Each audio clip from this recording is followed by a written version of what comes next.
Hello everyone, my name is Emma Wolfe and I just finished the Philadelphia Urban Seminar for the year 2020 and it was the online version, so it was interesting to say the least, having to go from in-person classes to doing it all virtual, from tuning into classrooms virtually and just taking the class generally in my house instead of in Philadelphia. But even though we were online, the experience was still one of the best I could have gotten.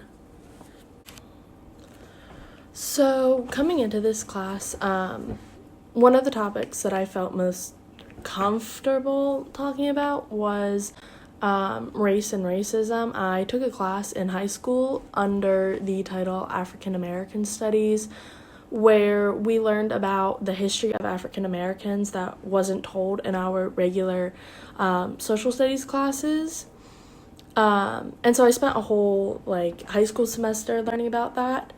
But when it came to gender identity and disability, I took more of a neutral stance. And with sexual orientation, I had a relatively strong reaction just due to personal experiences and interactions that I've had with people where I thought they were almost differing from the norm for attention. It was my judgment of their personalities.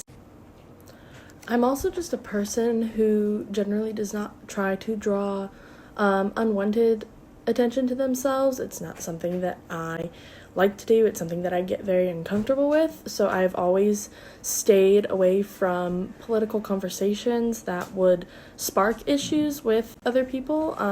I've always followed the rule that you should never discuss politics or religion with others, as it was seen as a forbidden topic. And I also, took that as the rule with conversations involving race and racism and sexism and gender identity and also disability. I never said much on the topics, and I also did not join in on conversations or even stop conversations that were heading towards being offensive.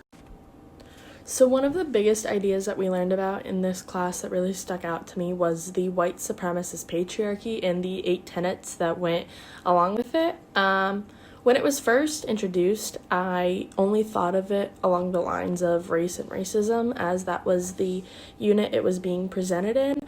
But as we continued on in the class, I realized how it impacts every identity a person can hold. I also realized how it not only affects other people, but how it also has affected my life. And I started to reflect on instances where at least one tenet was present. And it really shocked me how many of those instances came to mind and how many times I was reflecting on conversations or scenarios that I was in where the WSP was present and was being used. The second biggest idea that I really took away from this class was being conscious on how I addressed individuals and situations and being very proactive in using person-first language. There's one instance that really comes to mind where I had just finished answering a question that was posed in class, and Dr. Staples just reminded everyone after I finished speaking that we need to be very conscious on using person-first language.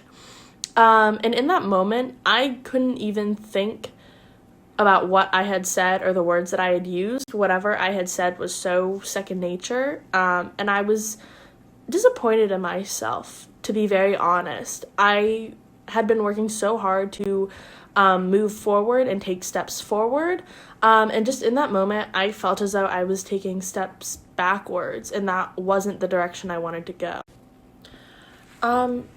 The one thing that I just enjoyed about the overall environment of the course was how it was a very open and understanding environment, and how I thought it was very beneficial to be able to bounce ideas off of other people and not have to worry about being scrutinized or judged for what you thought. Not only Dr. Staples, but also the TAs made sure that it was a very open and safe environment for everyone. And just personally, I don't think I have ever spoken so much in a class. I really opened up on a lot of things and really felt like I was finally able to speak how I felt, which hasn't always been the case.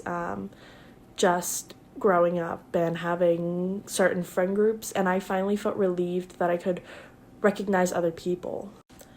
Even though the course has now ended, I have been trying to continuously apply what we learned in my everyday life. And I recently participated in the peaceful protest to bring awareness to the death of George Floyd. And at that rally, an educator from the State College Area School District spoke on how people need to learn to look at themselves and learn as an individual to then be able to learn as a collective whole in order to stop racism and stop other injustices. And that just really hit home with me because it really spoke on everything that we had been learning in the class and really lit a fire under myself to be that educator to make changes for future generations so that injustices can stop happening. And while I know it's a huge task to say that I'm going to be that educator to stop injustices, I just want to be a piece to that success and to really create a school environment that hasn't been seen before, where kids can have free identities and feel free to express themselves and know that whoever they are or whatever they look like, that they are going to be represented in my classroom, and hopefully that I can inspire other teachers to do the same, and just to not have that colorblind mindset and to not speak to children based on their disabilities and not on them as students, and to falsely identify those students who maybe don't fit within the binary gender norms. So in the process of creating an outline for me to create this final, the one thing that I did was create 3 themes that I felt represented myself in the past, before the class, in the present during the class, and how I hope to be represented in the future. And so in the past, I felt that the theme that really embodied me was how fear creates blinders around my vision. I held a very colorblind mindset. And then in the present, during the class, I just felt very conflicted with how to deal with the new thoughts and ideas that I was being given. It wasn't something I had ever been exposed to before. But in the future, I really hope that the theme I can embody is pushing upstream to avoid going back downstream and just being that change maker. So thank you all for listening to me and just giving me an experience that I will never forget. And hopefully I'll see you on the flip side in the fall and we can be in person on campus. So peace out.